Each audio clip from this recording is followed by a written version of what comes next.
This is the You Can Learn Chinese podcast, part of the Seneca Network by SupChina. For everyone who's trying to learn Chinese or reaching for the next level, you came to the right place. I am your host, Jared Turner, longtime resident of China, co-founder of the Mandarin Companion Graded Reader Series, and the secret to being smart is knowing when to play dumb. My co-host is John Pasden, co-founder of Mandarin Companion, founder of All Set Learning, the Chinese Grammar Wiki, Sinosplice.com, and learns from the mistakes of others who take his advice. Everyone loves Chinese food, but if only there was a way to tie your love for the cuisine into progress of learning the language. Well, there is, sort of. And today, John and I are going to talk about what to do and what not to do so that your stomach stays full as your Mandarin levels up. Guest interview is with James Wong, who, despite a severe hearing disability, worked hard to overcome the odds and made impressive progress towards learning Chinese. Prepare to be inspired by James' journey. All this and more, let's get to it. Hey guys, this is Jared Turner coming at you from Utah in the United States. Hey guys, I am John Pasden. I live in Shanghai, China. How's it going? Okay, John, before we kick into today's topic, we have a few reviews. I'll go ahead and lead us off.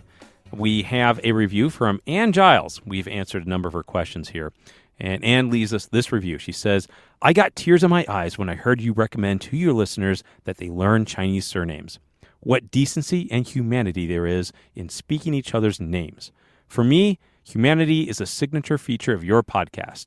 Even the Rants and the Raves section are about making things better.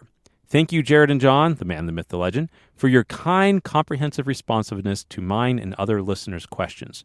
Thank you for helping people learn how to say each other's names, how to speak each other's languages, and how to understand each other better in these complex times. Ann Giles. Wow. Well, Ann, that's very nice. That was a very sweet review. I really appreciate your kind words. And she did get one thing right. John Pasden, the man, the myth, the legend. Well, thank you, Anne, for your excellent questions. It's always great to hear from thoughtful listeners, and we're happy to incorporate that into our show. All right, next up is a review from Christina Duffy in Great Britain via Apple Podcasts. She says, maybe, just maybe, I can actually learn Chinese. I have now listened to all of the episodes multiple times, and yet I still laugh at the terrible jokes. Jared. Oh, come on. Not that terrible. Every episode is genuinely inspiring, and just when I think my steamed, overstuffed balls of brain is fried, fried baozi. This podcast seduces me up off the floor of overwhelmed and broken dreams back into the realm of possibility. Super informative, super engaging, and highly recommended. I think I would listen to this even if I wasn't learning Chinese. Jared. She wrote Jared. I love that Jared at the end. Yeah, there's no punctuation, but it says Jared, but that's not who wrote it. So, or is it? I don't know. I promise I didn't write this. Yeah, Jared wouldn't call his own jokes terrible. No, it's just semi-terrible, you know. It's like, yeah, bad jokes? No, I've got all new bad jokes. All right. Well, thanks, Christina. We appreciate it. And fried baozi sounds pretty good. I could go for that. We have that here in Shanghai. Okay, do we have any other reviews? We do. We have one more from Yamurai in United States. She says, you guys rock. Listen to this all in 1 month, all 56 episodes that are currently out. Excited for future podcast. Wow, that's awesome. Yeah, they must have been listening to what, like 2 podcasts a day? That's pretty hardcore. Well, we appreciate your hardcore listenership. Thanks a lot. Okay, so let's get into it. Today we have a very special topic. It's one that it's kind of hard to avoid when you talk about Chinese culture and even Chinese language. But it's one that we have sort of avoided because we've been talking about, how to learn Chinese, learning methods. But anyway, today we are talking about Chinese food. How can we make that relevant to learning Chinese? Fried baozi. Yeah, everything connects, huh? So maybe you love Chinese food. Maybe you just like to eat it. Maybe you like to make it. Is this something that can connect to your Chinese studies? And if you know me at all, if you've been paying attention to what I'm saying, I'm a big fan of personalizing learning, making things relevant to you, studying what you care about. So definitely, if there's a way to make Chinese food a part of your Chinese language studies, then yes, you can do it. So we're going to talk a little bit about what's a good idea, what's maybe not so good of an idea, and some other tips. And chances are there is a Chinese restaurant near you. I mean, heck, I live in a small town of 20,000 right now, and we have 3 Chinese restaurants. And heck, there's even a smaller town that's like only got 5,000, and they have 2 Chinese restaurants. So I'm going to suspect that even around the globe, I knew of a family, a Chinese family. They were in Bulgaria, and they started a Chinese restaurant there. So, I mean, I'm certain that there's some Chinese restaurants with real, authentic Chinese people in it near you. Okay, but is that really helpful? I mean, what are you going to do when you go to the Chinese restaurant, like especially as a beginner? Let me tell you, when I was first learning Chinese, before I came over to China for the first time, my parents were very proud of me, of course. And every time as a family we'd go to a Chinese restaurant, they'd be like, John, Chinese, come on, say something. And I'd just be like so embarrassed, like, Dad, I'm not just going to be like, ni hao at the waitress. It was just so embarrassing. And I could barely hold up a conversation. So, what was the point? What do you think, Jared? Well, John, any practice is some practice, right? Yeah, I mean, that's true. There are some staff of Chinese restaurants that are super encouraging, and like anytime they hear someone speaking Chinese, they really want to help, and they want to, have whatever simple conversation you have. And then, of course, there are the ones that are just trying to, make minimum wage and like move on to the rest of their job. Mm-hmm. Yeah, that's true. I in fact, in our town, there's one restaurant, and it is pretty much they have all Chinese people working in it. And the hostess and the waiters, you speak any Chinese to them, they just get so excited about it. But there's another one, and the guy, you speak to him in Chinese, he's like, yeah, and he replies in English. He's Taiwanese, and he's definitely English as his second language, but he'll just go right to the English. Yeah, so it really depends. It's not a bad idea to test the waters, but just keep in mind that if you're just going to be stubbornly badgering someone, that it might not turn out so well. But another thing to keep in mind is that sometimes these Chinese restaurants, the people that are staffing the restaurant may be Chinese, but they may not even speak Mandarin, or they might not speak it very well. Like I've been in a few situations in the States. My Mandarin is fluent now, so I can easily hold up, a conversation with people at a Chinese restaurant, but their accent is so thick, it's kind of difficult. So if I had been a beginner, I would have been struggling to understand anything that was coming out of their mouths.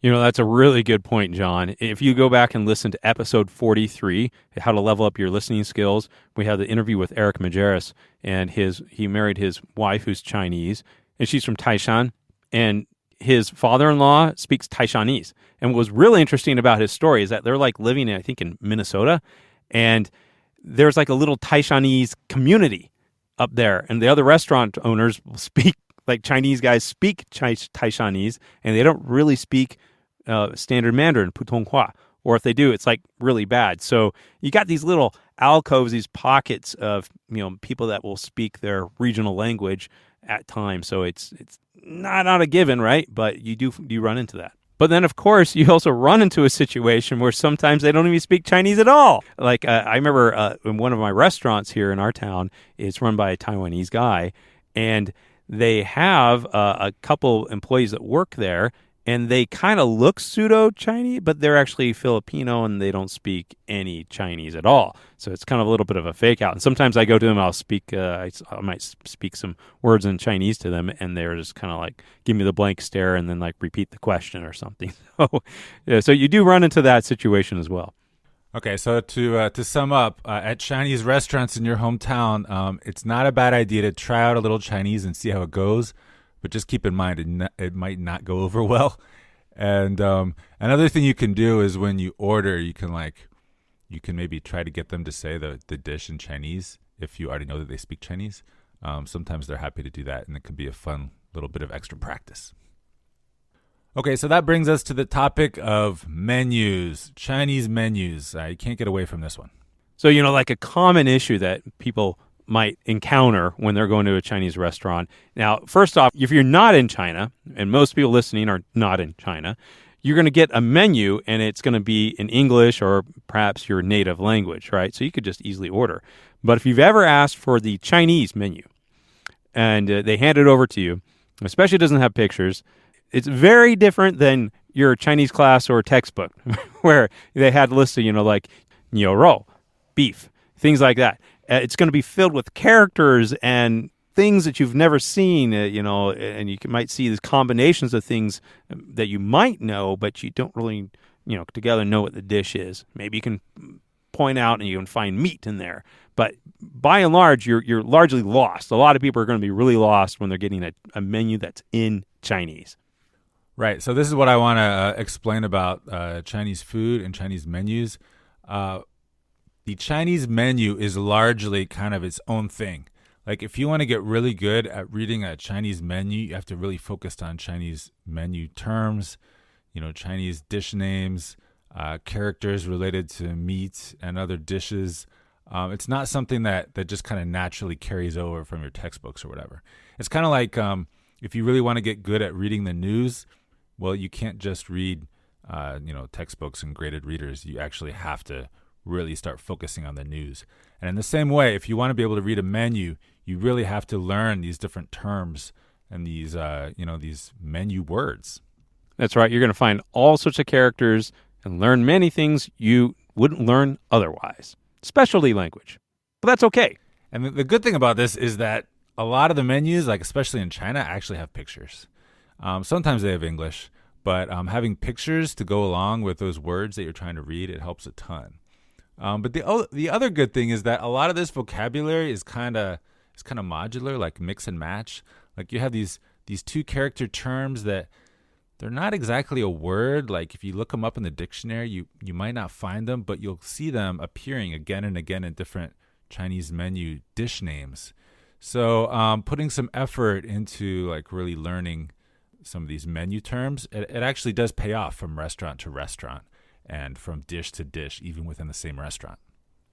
You bring up a really good point there, John, is the concept of the modularity. And that's actually a feature really of Chinese in general, but especially on Chinese menus. So if you just learn, obviously the character for meat, rou, you're going to see that in the menu. And if you can know the animal, that helps you decide, all right, well, it's at least got this type of meat in it.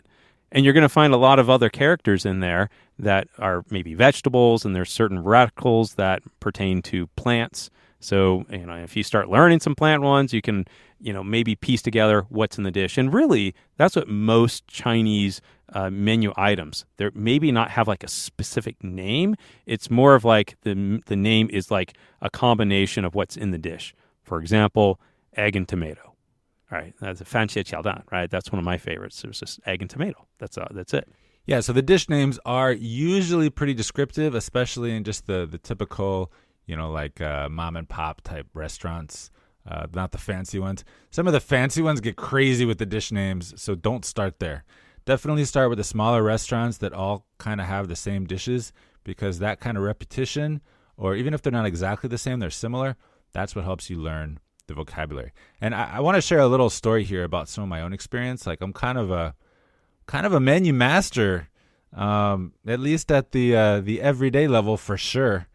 And what I did was I had this local restaurant that I went to, and they had the menu on the wall, like some Chinese restaurants do. You go up to the register, the menu's on the wall, you order, you take a number or whatever, and you go sit down. So they don't hand out menus.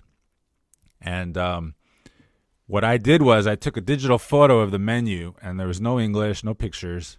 And then I just took it home, and I just slowly like deciphered that thing. And I was like kind of a low intermediate level at the time, and it was a lot of work.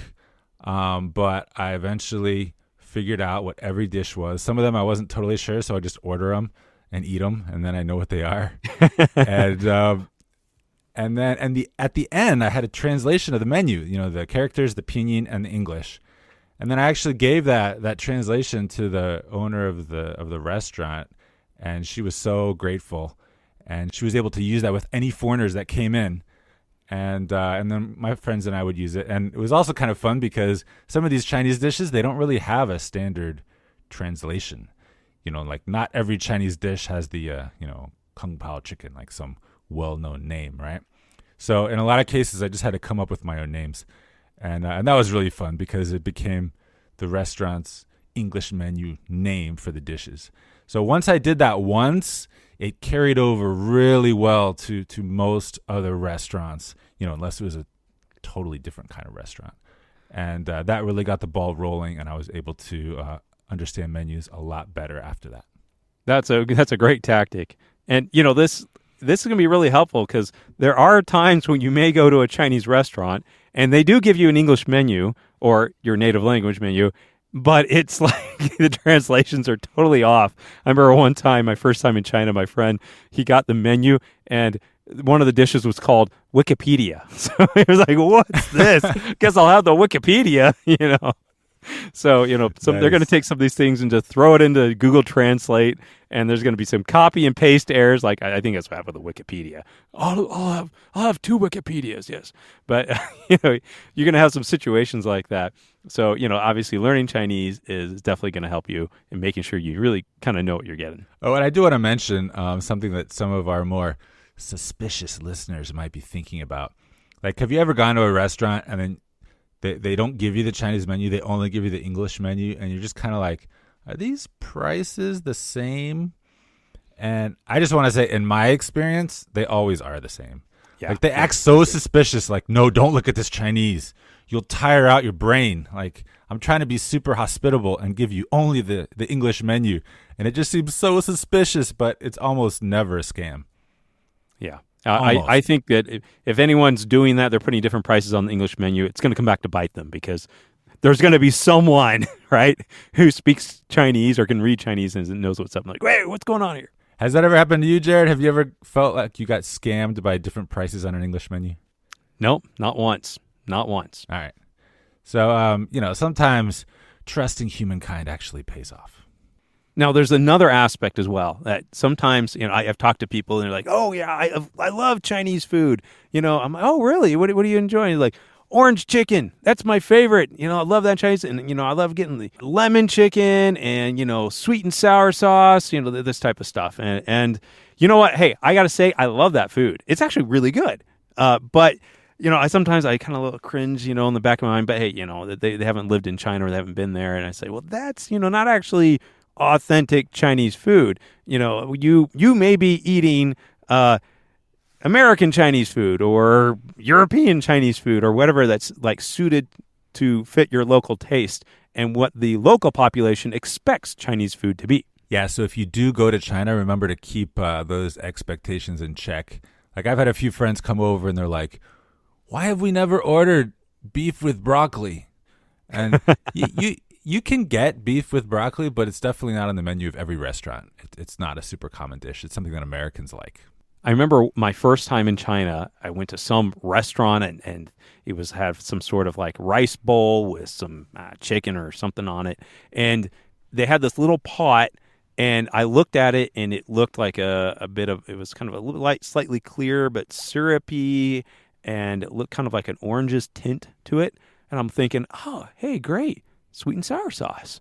So I take this stuff and I just pour it all over my bowl, mix it in with the rice, mix it with everything, take a bite, and it was not sweet and sour sauce. Nope, it wasn't. It was kind of like a spicy hot oil. And I'm not sure which actually oil it was. But yeah, that really was an eye-opener for me and realizing, whoa, wait a second. Maybe what I've been used to where I've grown up is not exactly what I'm going to get here in China. Yeah, so I advise you to kind of look at what is available in China when you come over and not try to carry over your expectations from your home country. Like, don't try to figure out how to ask them about the fluorescent orange sauce because there isn't any.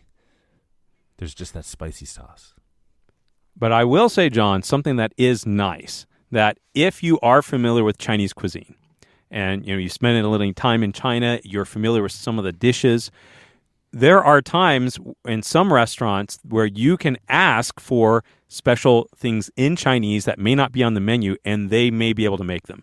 So, for example, I've been to this one restaurant. My brother lives in San Diego, and we were down there for Christmas a couple of years ago, and he took us to a Chinese restaurant, and I asked him if he had xiaolongbao, and he's like, yeah, we've got it. It wasn't on the menu, but they went back there, and they made xiaolongbao, which is awesome. They're I guess, translation a little bit more like, well, it's not translation, but what they are is kind of like little soup dumplings, and they're so good. They're loving this kind of a Shanghainese thing. And so made them, and I got to get them for the family. We hadn't been to China for a long time, so the kids were like, yay, they're so excited. So, if you do know some things and it's like a real Chinese restaurant, they possibly at times can make some special food for you. For sure. And even in China, like I remember doing that, especially in my early days in China when I was less lazy, is if I went to the restaurant at a time when they weren't busy, I would just ask them, hey, can you make this? Like that dish that you make with like those pieces of chicken where there's just like so many bone fragments like all throughout the meat. Would it be possible to use just like chunks of chicken with no bone? And they're like, oh, that's not going to be good. I'm like, well, just humor me. Can you do it? And they'll be like, okay. And they do it. And oh man, so good. So you can sometimes get them to customize the menu in China and in the States as long as they're not too busy. Well, in the States, they might just be giving you some food off the Chinese menu, right? That's true. So I'm still looking for la mian, which I haven't quite been able to find that here stateside. It takes some very special ingredients to get it done right. But man, I'm still looking. So another thing, if you're into Chinese food and you come to China, all right, great. You're going to be ordering lots of food. But one thing that you also want to make sure that you do while you're here is spend some time at a bookstore looking at the cookbooks. And the reason is because some of the Chinese cookbooks have a great format. I've seen ones where, you have your dish, the name is in Chinese. I've seen a few that even have the name in pinyin under the characters without tone marks, but still, just having pinyin is like a huge help. And then for the dish, of course, you have a nice color photo for what the final dish looks like. But I've seen cookbooks that have a photo for every step of the prep. So you have like Chinese explaining what to do for each step of the prep, but to have that photo is so nice. So you'd be surprised at the quality of some of these cookbooks, but there's just a huge variety. So if you're into Chinese food, put aside some time to browse these cookbooks because there's so many. There's so many kinds of food, and there's so many formats. It's really worth your time. And something, John, I think it's important to note here is that, China, it is the biggest country in the world. There's 1.4 billion people there. And if you think about even your home country, how diverse the food can be from, one region of the country, even one area of a state or a province to another, same thing with China. So why we might say, hey, this Chinese food is so diverse. And from what I've actually noticed is most of the Chinese food that's made it more international, at least here in North America, it tends to have a little bit more of a Cantonese slant on it because most of the early immigrants were from Hong Kong. And so if you go down to Guangzhou, down in that area, you find a little more similarities from the food there than what you might be used to in your home country. But, man, there is so diverse. One of my favorite types of food is Xinjiang cai. So that's out from Xinjiang province. It's way out west. I love that type of food. And you got food that's up in the north, Dongbei. And, for example, like up in Dongbei, they don't even eat rice. I mean, that's not part of their normal, I shouldn't say they never eat rice, but they don't normally eat that. It's more of things that are based on grains and wheat. Rice is mainly something that's coming from down south. So there's some things like that which you may not, consider. And I've even been to some small towns and I say, hey, what's your some specialty here in the town? I've gone to some small restaurant or someone was taking me around and I've had some very unique foods that I have not tried anywhere else. And have not seen anywhere else in China when you really kind of explore and you get to get around the country. So it's a very big country and extremely diverse cuisine, and there's no way even one book could seem to capture all of it. Yeah, so that's definitely going to affect the books that you're looking at. Some books will be devoted to certain cuisines and others will be more like everyday dishes. I recommend if you're still learning the vocabulary for everyday dishes, find something that's focused on that and not some like super regional type cuisine. But also keep in mind that when you're trying to talk to people in Chinese restaurants, whether it's in your home country or in China, the region of the food that the restaurant specializes in can be a factor there. Like if you're in a Hong Kong style restaurant, well, they might speak Cantonese. If you're in your home country and it's a Hong Kong restaurant, they might only speak Cantonese and not Mandarin. It's all part of it. Okay, and then finally, if you're doing pretty well on the Chinese food, or at least on the basic words and some of those verbs, Chinese has a lot of verbs meaning to cut or to chop for food prep. you're doing pretty well on that. Another thing that can be really cool is to go onto a Chinese video site and look at some Chinese cooking videos. There's a huge variety of these. Tons of Chinese people love to cook. It's so easy to make a video of you making your own dish, and there's just tons of them online. And I have a client at All Set Learning. His name is Will. He lives in Australia. Shout out to Will. He loves to cook. He cooks with his Chinese friends. He watches Chinese cooking videos all the time. It's been great for his Chinese. And not only that, but as a project to improve his Chinese, he even took his own Chinese cooking video and put that online. And man, Chinese people love that. They love to see how do foreigners make this Chinese dish? So it's great for his Chinese, great practice, and great point of cultural exchange. Are you into cooking videos, Jared? Oh, well, there are cooking videos everywhere. Honestly, one of the foods I really like to make is Indian food. And so I do watch some of those. But, after, it's kind of one of those funny things. After being in China for so long, we had an ayi, a maid, if you will, and she often would make dinner for us. And so I got to see how they made the food. And I also regret a little bit that I didn't pick up a little bit more. My wife did, but there are so many wonderful dishes out there.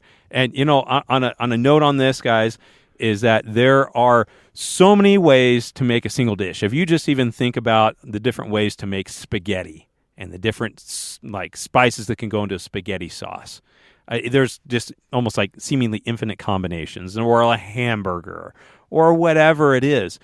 The same thing is in China.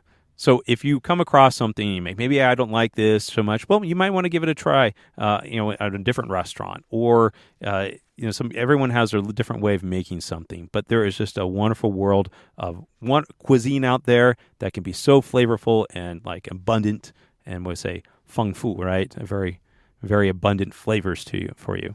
I'm glad you brought up the whole IE thing, the housekeeper, because that can be very helpful for Chinese too.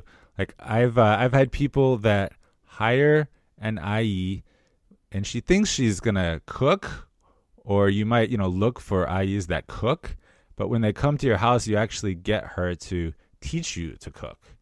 And so you can find, you like Sichuan food, great, find an IE from Sichuan who makes Sichuan food, and you're paying for her time, and as long as you can understand her, which is not always easy, you can actually get someone like this to teach you. And of course, not everyone will be good at teaching, and maybe some of them just prefer to cook themselves. But I have friends who have done really well with this trick. Also, myself, I'm not much of a cook. It's just not really a passion of mine. But sometimes I help with food prep, and just talking to the cook about what the ingredients they're using is, how you do this, how you do that, can be some good language practice. And it's a bit less intense from teaching, having them teach you to cook, or trying to watch a video. So I think that pretty much covers all the points we wanted to cover about Chinese food and Chinese. Remember, if you're not in China, test the waters out, but try not to be too annoying. It can definitely pay off if you get lucky. And then if you come to China, you have lots of experimentation you can try. You definitely want to look at books. You can look at videos, and you can talk to IE about making food as well.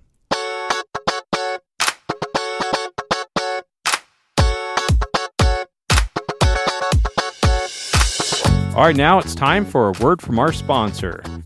And our sponsor is Mandarin Companion Breakthrough Readers. Today we want to talk about our book, which is related to the theme today, which is cooking Chinese food. Oh, yeah. And that is The Misadventures of Zhou Haisheng, a story about a young boy whose parents own a restaurant. And he's a little misadventures helping them out. He makes a dish at times, and people seem to be really popular. It's a really fun story.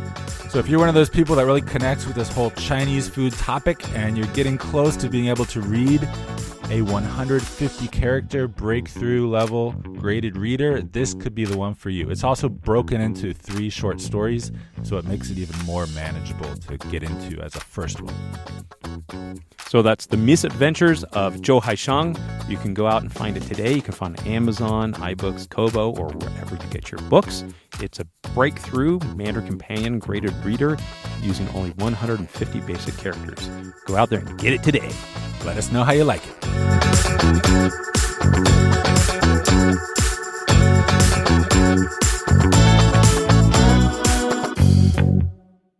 All right, now it's time for Rants and Raves. John, what do you got for us today? Do you have a rant or do you have a rave?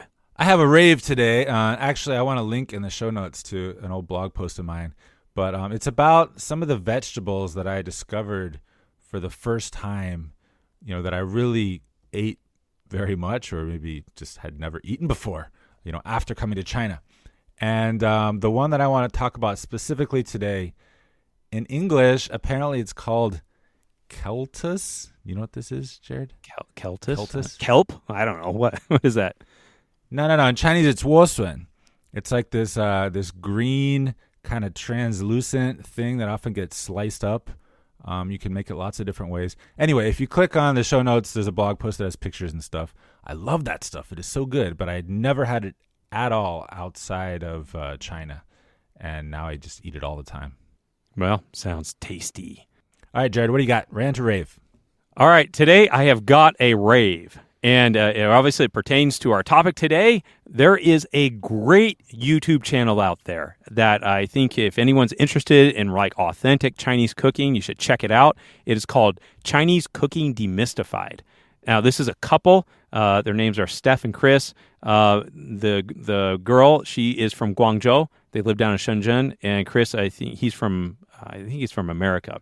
But anyway, they actually dissect different dishes from all around China and have very granular, in-depth explanations on how to make specific Chinese foods, on an authentic way.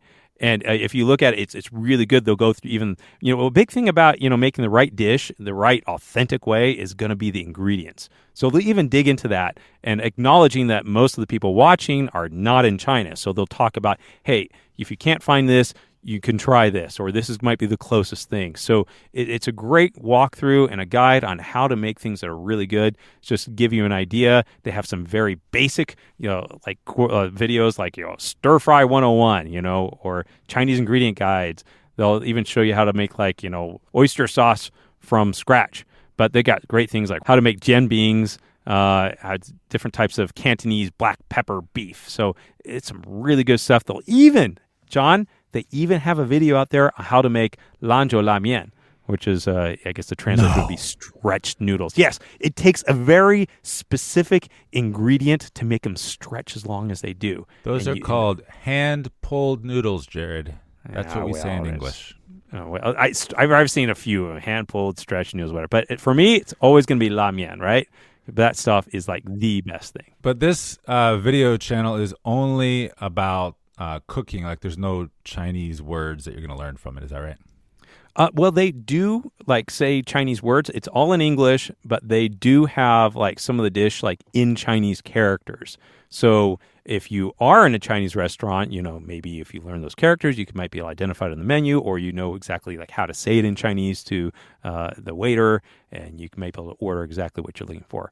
So it's really cool. And John, I got to ask, do you do any cooking? Pretty much never. Occasionally. I can cook, but I just don't really enjoy it. So I let people who enjoy it do it, and I cook when I have to. So you're going to be one of those guys, come back to America someday, lived in China most of your life. Can you make some Chinese food? I'd be like, yep, but I choose not to. Actually, I did cook when I first came to China, and so I've had that pleasure. And now I let other people have that pleasure. No, John, fang bian mian does not count, okay? No, I made lots of different dishes. Nothing super complicated, but just the everyday type dishes. Yeah, adding an egg to fang bian mian also does not count. Yeah, that's not what I did.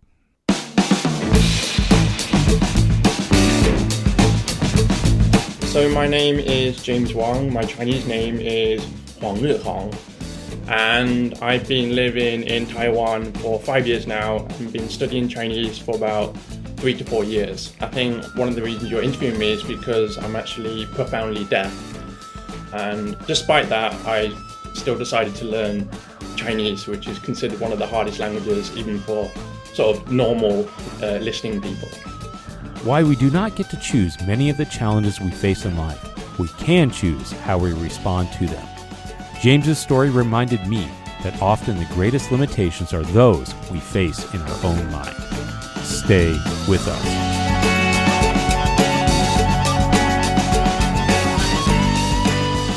Now, James, let's start out with a big question here.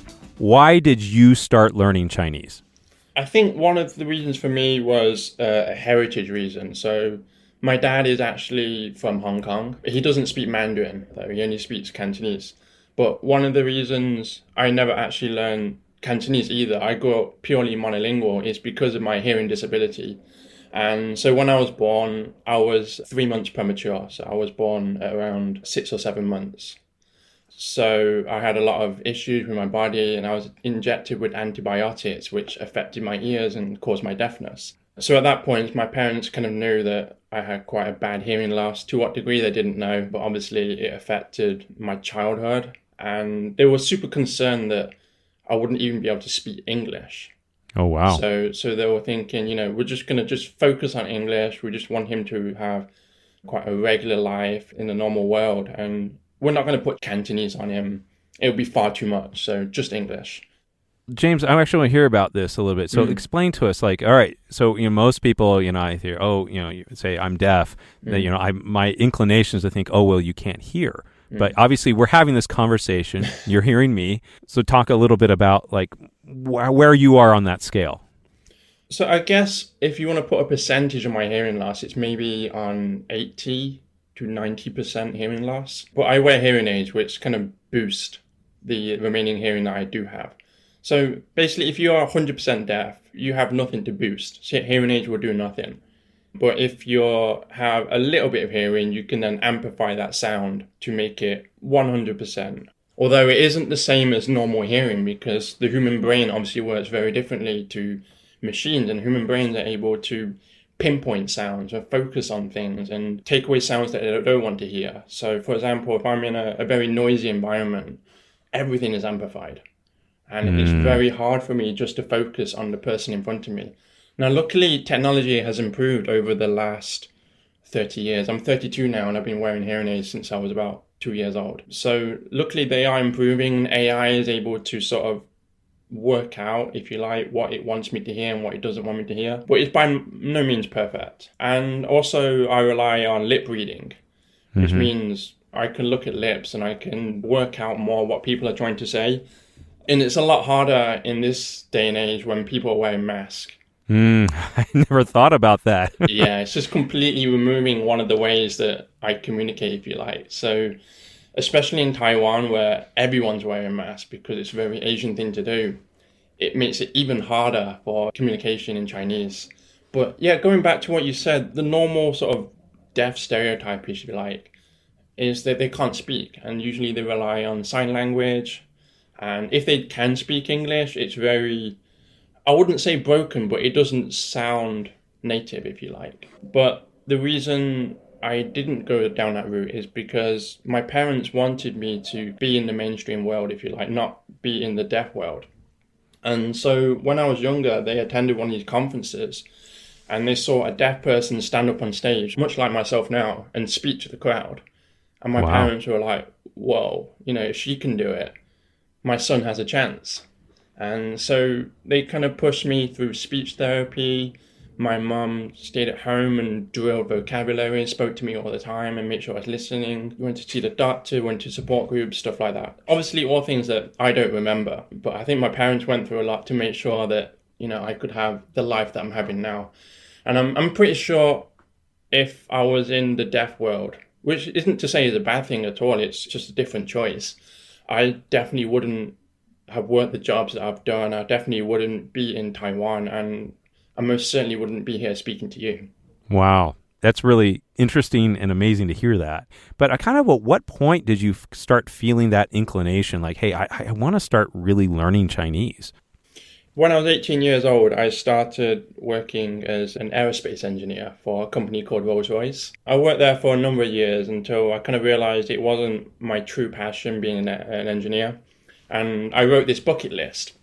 And this bucket list included things like going to the Taj Mahal and celebrating Chinese New Year in Hong Kong. And it just had a whole list of things I wanted to learn. And one of the things I put on that list is to learn Chinese. And it was partly because of my heritage. Like, I've seen my dad just speak this cool language with his half of the family. Although it was Cantonese, it was still considered like Chinese to me, right? And I can see him writing the characters, and we celebrate Chinese New Year, but it wasn't proper. And it was like 50% of my sort of culture, I didn't really know it. I didn't really understand it. And I feel language is part of that as well. So at age 25, I quit my job. I traveled around Asia for a year. I ticked off everything on the bucket list except for learn Chinese. So at that point, I was like, I don't want to go back home. I'm going to find a job in Asia, probably a Chinese-speaking country, and I'm going to learn Chinese. And ultimately, I fell onto Taiwan, got a job here teaching English. How did that happen? How'd you end up in Taiwan working there? I think I just weighed up my options. I kind of saw the companies that were offering me jobs. A lot of the jobs in China were from Beijing, and I was a little bit concerned about the air quality there. Also, because my dad is from Hong Kong, they use traditional Chinese characters, and China doesn't, Taiwan does. So again, that was another reason why I chose Taiwan. There's not really so much a big reason as to just lots of little reasons. So then you moved to Taiwan, you're teaching English, but I mean, I know, and I'm sure you know, a lot of people who go to China or Taiwan to teach English, but they never end up learning Chinese. So what was your story? What happened there? Oh, so before I went there, I was listening to lots of like little learn Chinese podcasts and stuff like that. So I picked up a little bit here and there. I was a bit ambitious, I guess the word is, that I was thinking within a year of living in Taiwan, I'm going to be awesome at Chinese. It doesn't matter that I'm working full time, that I'm not going to school. Surely the environment will be enough alone. I had the same thoughts when I moved to Shanghai. Yeah, after a year, I kind of looked back on myself and I was like, I can say some stuff, I can order my coffee and say something to impress the locals, but I certainly wasn't anywhere near conversational. So I was a bit ambitious in that regard. And after a year of teaching, I decided to go full-time into learning Chinese at a language center. Okay, you started to really learn Chinese here, but being profoundly deaf, how was that affecting you in trying to pick up this language? It's hard to say really, because I've never been not deaf to compare it to. But I feel like people can pick up language and words more easily from conversation than I can. For example, if I hear a sentence that I completely don't understand, it's really hard for me to pick out words and maybe how that word's pronounced. The way that I learn new vocabulary is I need to see the pinyin. I need to see some sort of way that tells me how I pronounce that word. Even now, I've learned Chinese for a number of years. I have Chinese teachers. When I learn a new word, I'll say to them, can you show me the pinyin? Just so I'm really clear in my head. There's a lot of words in Chinese that sound very similar. Maybe to English speakers, maybe to my ears. And even the other day, I asked somebody, what's this word? And I thought they said da to me, D-A, da. But they actually said dang, D-A-N-G. Ah, yeah. I was in a restaurant at the time, so it was a little bit noisy. But to me, I was completely sure they said da to me. And I searched da in my phone, I couldn't find it. And in the end, I just wrote the character in my Pleco app, and it came up as dang. And I was like, okay, I really didn't hear that ending sound. So there's just sounds to me that I don't hear. So stuff like Jan and Zhang. That's what I was thinking. I'm like, that's hard for me sometimes. They call it the finals. And even English, I have that issue. Not as much now because, language is very contextual, right? If someone says something to you and you don't catch one word, you can work out what they said probably from context.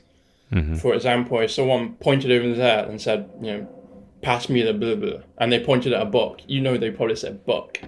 But in Chinese, when you don't have that full range of fluency, filling in the context can be a lot harder. Yeah. So you were just kind of like casually learning, it sounds like, but then you got serious. So talk about that experience a little bit. What were you doing to learn, and what was that experience like? I guess I'm a person where I'm either all in or not at all. So when I said I wanted to learn Chinese, I was fully committed. I went to the language school, which did, I think it was 3 hours a day for 5 days a week, plus homework. We were learning around 10 to 20 new characters every single day for the Ting shia. How about you tell us what Ting shia is for those who are not familiar with it? So Ting shia is basically dictation, where the teacher will say, tomorrow I'm going to test you on these 10 or 15 characters, and you better memorize them, and the opinion, and the tones, and how to write the characters, yeah. And you get tested on that every day, it's a lot. And also in my class, there's Japanese people, there's Korean people, there's Vietnamese people. Oh, that's, yeah. I was the only English speaker, I think. Oh, that's tough. You're like at the bottom of the class right away. So these Japanese people, they probably don't even look at the characters for Ting shia. And there's me every night on the verge of tears, like, why can't I remember how to write this character? I'll put this in here just for the listeners. So that Ting shia is a very traditional Chinese thing. That's what they do in elementary schools for L1 learners or first language learners. So a lot of them, they try to do that for L2 learners to try to help you learn characters. But I gotta say, John and I were not big advocates of that. And you could kind of hear little James, your story a little bit, like, it's so hard, right? Okay, someone who's Japanese, right? They already know like 900, 1,000 characters already, right? But for us, non-Asian language speakers, it can be very challenging. I mean, I remember when I was in elementary school in England, we had spelling test, and I think we had 5 new words every week. You know, which is fine, it's your native language, but yeah, Chinese, 15, 20 new characters, or even words every day, it was a lot. So yeah, at the language center, the first 3 months, I was fine, because I'd already sort of self-taught Chinese for the first year. So a lot of it was review, a lot of it was just learning how to write. So I didn't have to split my attention too much. The second 3 months, I fell way behind. Suddenly the teacher only spoke Chinese. Suddenly the grammar I'd never seen before. There was lots of words I'd never come across before. And I felt like I'd bitten off way more than I could chew. And that's when it started to hit me that my hearing loss was going to be a disadvantage for me. You know, my classmates were hearing what the teacher said fine, and they were just going way ahead of me, and I just felt behind. And sometimes I just felt so sad. I was like, I don't want to go to class. You know, everyone's just going to be better than me, and I'm trying so hard, but it's just so hard for me. So after 6 months, I stopped going to the language center, and I started going back to self-studying. I wanted to review the second semester again. So for about 3 years, I kind of did that on and off. I would go to classes for 3 months, definitely not as intense as 3 hours a day. I maybe did 1 or 2 hours a day. And then I'll take some time off and self-study. Both have their pros and cons. Like you say, the classroom-based learning is good because it gets you out of bed and into class and make sure that you're learning. It's the discipline, right? Right, but then it can be hard. And then the self-studying, you kind of study the vocabulary and you watch the TV shows and you do what you want to do and it's more interesting. But then it's so easy to not do it. You know, no one's pointing a finger at you or telling you to do your homework. And I'm quite competitive. So having classmates, I feel like I've got to compete with them and be as good as them, if not better. But when it's just by myself, I can get lazy. What did you find was working best for you? And maybe some of the times where you had some breakthroughs or really made a lot of progress? I would say one thing I kind of beat myself up about was changing my learning method quite often. But looking back, that's just how I learned. So I used to berate myself and go, you know, why am I constantly changing? Why can't I focus on one thing? I would improve so much faster. That's what normal people do. And that's how people learn. They just do one thing and just do it for a long time and they get good. And whereas I would, you know, maybe use this app for a month, maybe read one of your books for a month, and then I would watch this TV show for a month. And looking back, I think that's okay. I think that's fine. I think variety is the spice of life, and you don't want to burn out. You know, I'm going to be learning Mandarin for a long time, I imagine. It's not an easy language, so you don't want to get burnt out. And I can see maybe some people have done that. They've got this really strict schedule, like I'm going to do Pleco, and I'm going to do flashcard apps, and I'm going to watch this amount of TV shows every single day. I think that's just an easy way to not learn Chinese, to be fair. Mm-hmm. I'm glad you brought this up because it's really true. It's like at the end of the day, are you learning, right? And is it working for you? Yes. And if you're jumping all over the place, trying a lot of different things, but you're learning, hey, it's effective. Yeah, it works. Tell me a little bit about what kind of opportunities started opening up for you when you started really getting some Chinese proficiency under your belt. So in Taiwan, I do a number of jobs. I'm an English teacher, I'm a YouTuber, I'm a model and actor, and I also teach parkour. And I teach parkour classes 90% in Chinese, especially with the kids, because most of the kids here don't speak English. So when I did it, I felt, wow, like my Chinese is actually good. It wasn't that good, but it was enough to communicate to people how to be safe and what move to do. There was this one time, we have a move in parkour called a 360-degree jump, which in Chinese translates exactly the same. It's 360度. So 度 means degrees, right? But in English and in Chinese, degrees and 度 also refers to temperature. So we were practicing this move. We have a whole bunch of kids. The kids are around 5 years old. And every time they would do a jump, I'll tell them how many degrees they actually turn. Because kids are like, oh yeah, I did it. And I'm like, no, you only jumped 90 degrees. I'll be like, 90 Yeah.度. So every time they jump, I'll be like, 90度, 180度, 360度. And then this one kid, I said to him, 180度. I said, 180 degrees. And he turns to me and looks at me and goes, Teacher, 对，很热. He was like, teacher, it's very hot. And That's cute. it's just kids being kids. And I don't know about you, but in Chinese, when I hear stuff like that, and I'm like, oh, why did you say that? And then it'll click. It's hilarious. When something in Chinese that's funny clicks with me, I just laugh so hard. That's so funny. I did see some of your videos. You're doing modeling, you're doing some acting. So, like, how did you even get into doing that? Was your Chinese important? I think a lot of people just suggested it to me. And they were like, oh, you should try modeling, you should try acting. And for anyone here, you can't see James. He's like an Adonis, like, carved out of marble. Just speak for yourself. Yeah, so in the East, it's a lot easier to apply to these sort of things. You just go on Facebook groups and people are like, I need a male model who can do XYZ. So I just started applying to all these jobs. The first one I did was a parkour job, actually, which was quite convenient because I don't think there were many Westerners in Taiwan who could do parkour. As to how Chinese helps, I wouldn't say it helped directly since there's usually someone on their team who can speak English, but it definitely makes things a lot smoother. Especially a lot of the directors, they don't speak great English, or they will just say really vague English. They'll be like, oh, look cool, look handsome, look over there. And it's just like, what does that mean? But when they speak Chinese, it's a lot more clear what they actually mean. So especially when you're on set, everyone's on a timer. They maybe got the whole day to film that one job. Being able to communicate in Chinese, being able to ask them questions in Chinese and them just telling me straight away what they want just makes things a lot smoother, a lot more stress-free for everybody. I enjoy the fact that I can speak Chinese. I'm in Taiwan. It just makes life a lot smoother compared to people who are having to rely on their Chinese-speaking friends or their girlfriend or whatnot. I can go to the immigration office.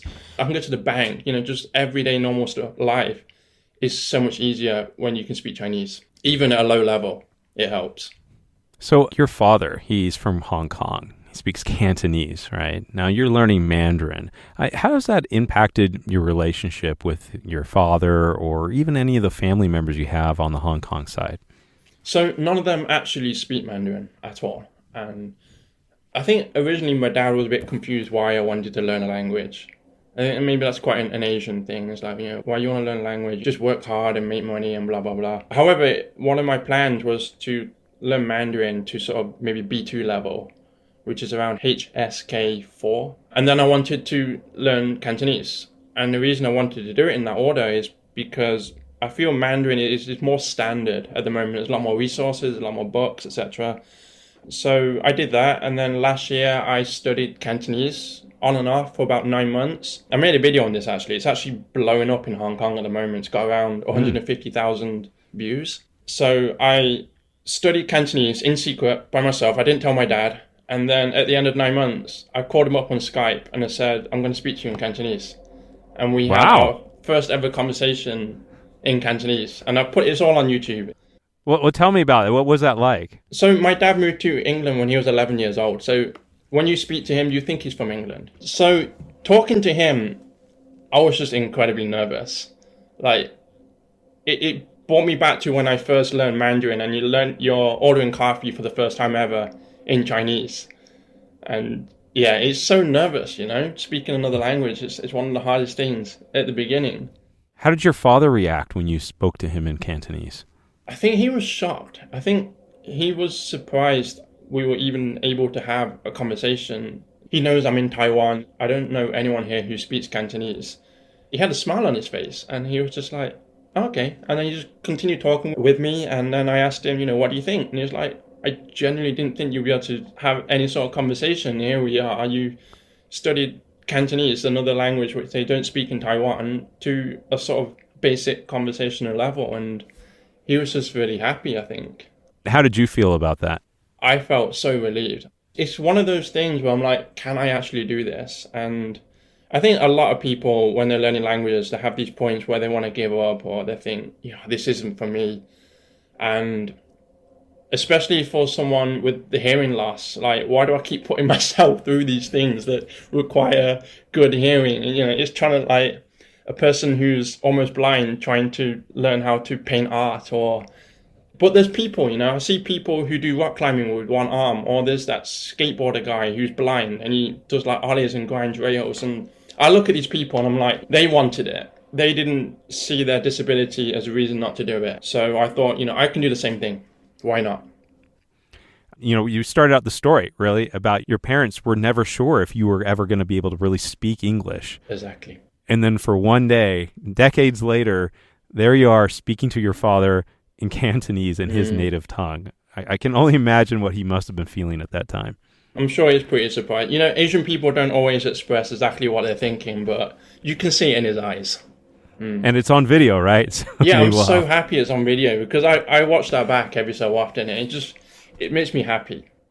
So what's next for you, James? You're 32, you're living here in Taiwan, and you have a great level of proficiency in Chinese, but what are you looking at next for you? I guess, although my Chinese is okay, because of my hearing, I still find it quite difficult to watch TV shows. Luckily, there's Chinese subtitles, but my reading speed is so slow.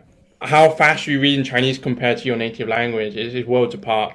And especially for me, again, I keep mentioning, but I'm profoundly deaf. So when I watch TV in English, I use English subtitles.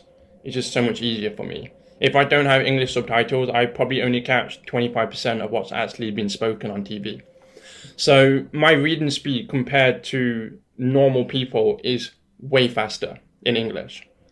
So then you're comparing this very, very fast English reading speed I have to this very, very slow Chinese reading speed I have. And it's so frustrating. You're not alone. Reading speed's the big deal, but you got to get stuff at your levels. Obviously, graded readers are excellent, but there's also a lot of other materials out there. But just get out there and read.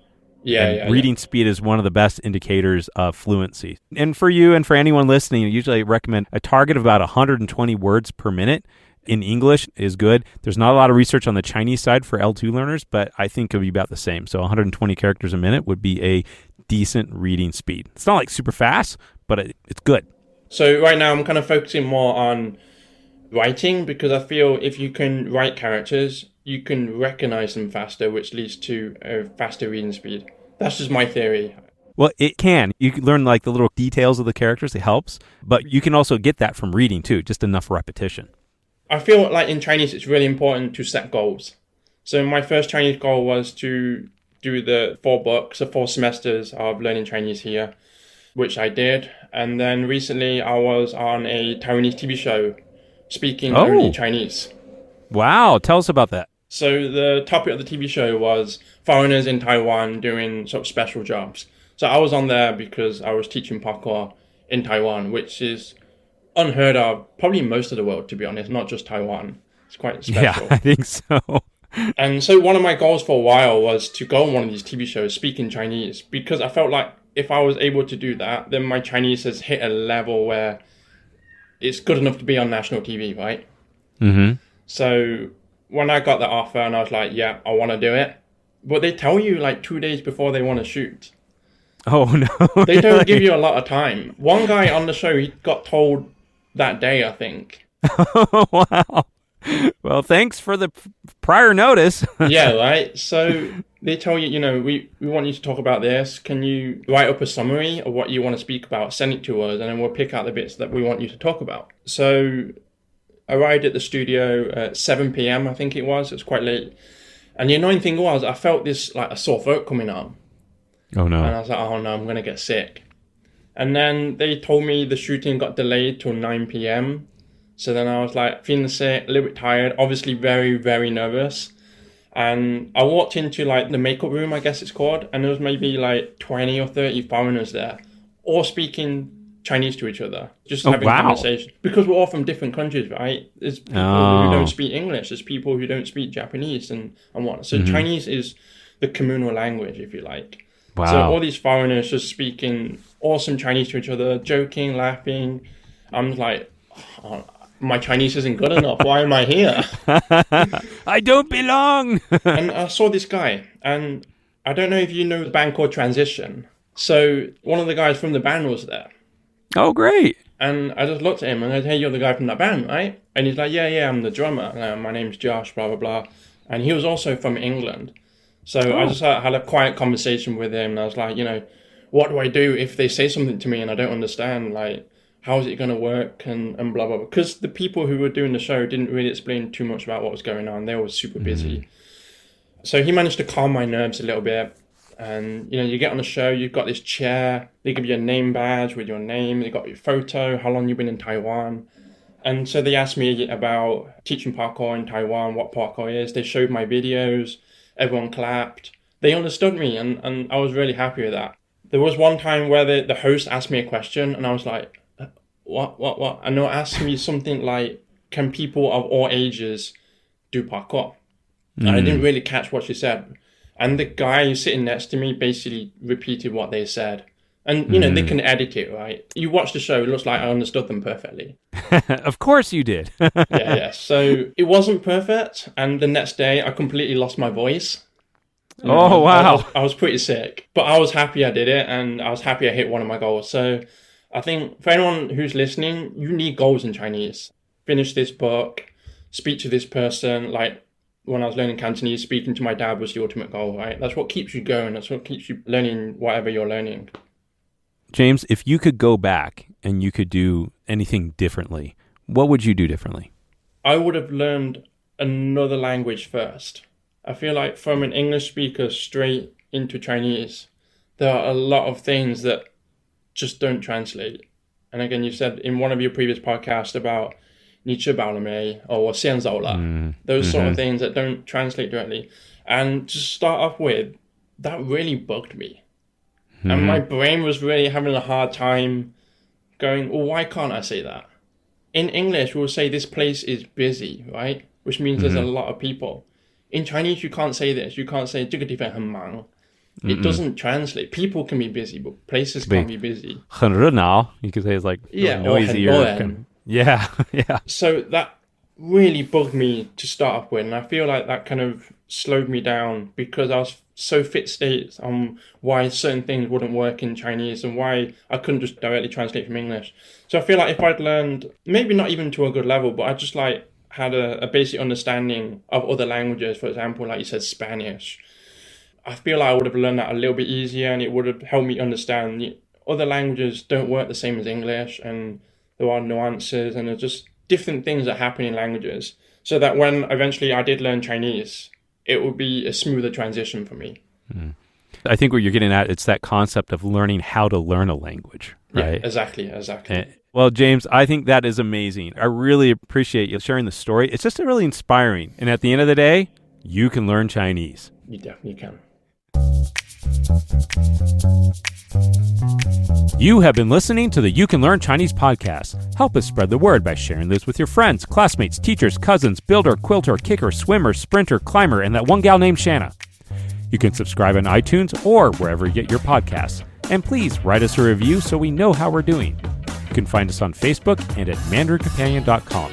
Apologies to John Cena, we just ran out of time.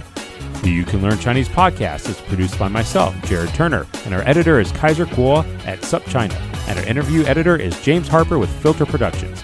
And I'd like to thank our guest interview, James Wong, and of course, thanks to my co-host, the man, the myth, the legend, John Pasden. See you next time.